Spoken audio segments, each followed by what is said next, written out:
People often tell me there's something cruel about libertarianism. Limited government? What's wrong with you, Stossel? Government should just keep the peace? What about the poor and the weak? Let them starve?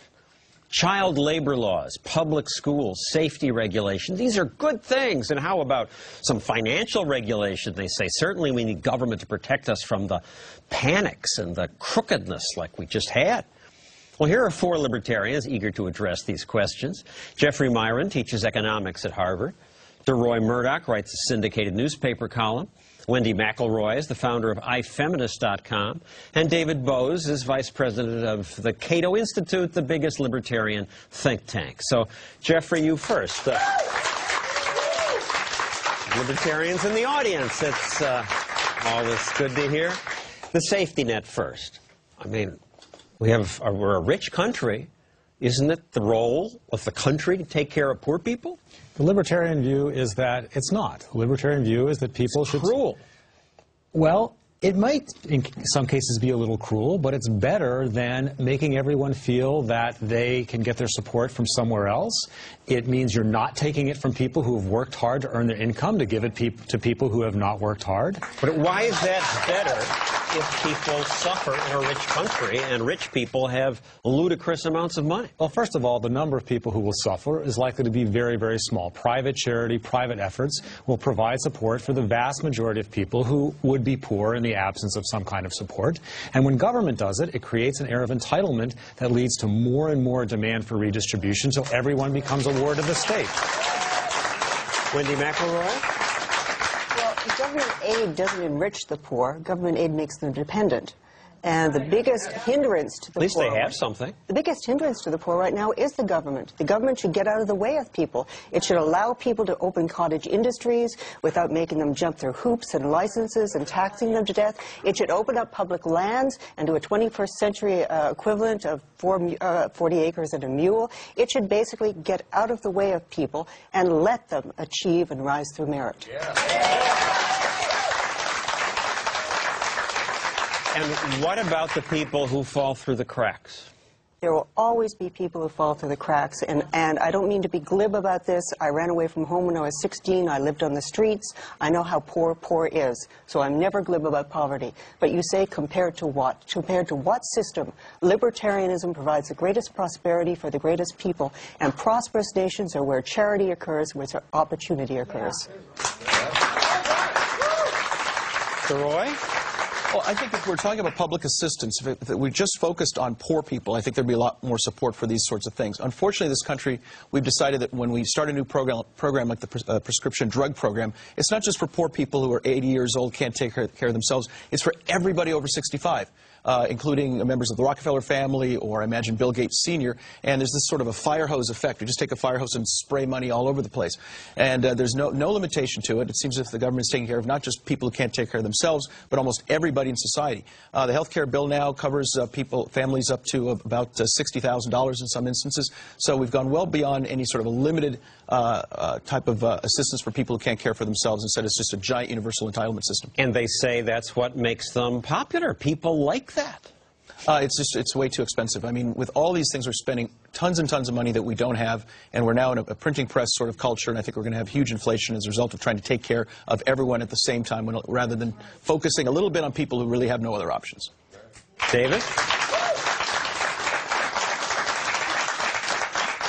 You keep asking, what should we do about people who are poor in a rich country? So the first question is, why is this a rich country? Why are there rich countries in the world?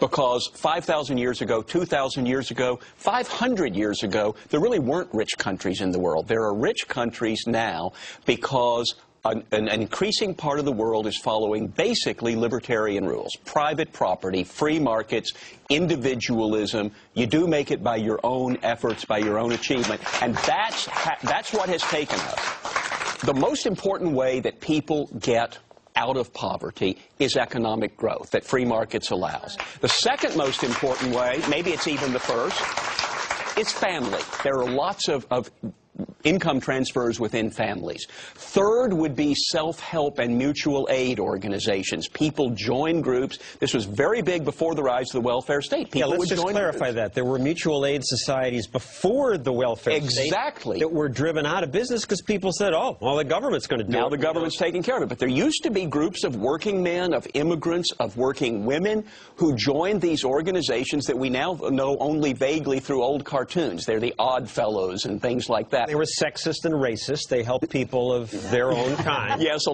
there were those for African Americans and those for Italian Americans and so on. But that was one of the ways. And then there's charity. And there is a lot of charity in America. And the last place people turn to get out of poverty is to the government. And there what we find is a system that traps people in dependency. It gets them into multi-generational dependency, causes them to live in neighborhoods where nobody works, where there's high crime, where there are not fathers in the home, dysfunctional, broken down families because of our welfare system. That's not a record of success.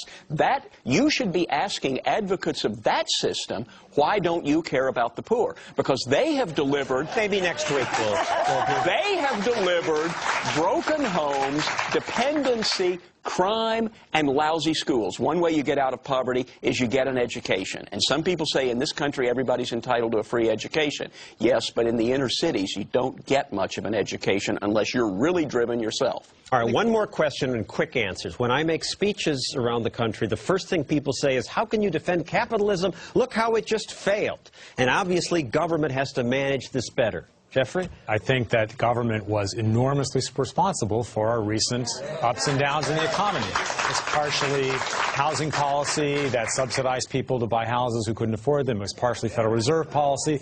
It's a bunch of other things. We have not had real capitalism, okay? Not for a long time. We've had an enormous amount of government interference, so it's completely backwards to say, doesn't the recent evidence show that capitalism doesn't work? We weren't trying capitalism nearly as much as we should have been, and the specific failures we experienced were from government actions that created the crisis and the meltdown. And David, the Federal Reserve was created to eliminate the... It was created to eliminate panics and depressions, and what happened 15 years after it was created was something called the Great Depression. And that's a great example. In 1920 there was a depression, and the federal government basically did nothing. Have you ever heard of the Depression of 1920? Not really, because nothing much happened. Have you heard of the Depression of 1929? That's the one where the government decided we're going to use these modern tools of economics to cure this depression, and it became known as the Great Depression, and it went on, some people say, until World War II. Really, it went on until 1945, when the government finally stopped the depression, the New Deal programs and the war, and let the economy produce.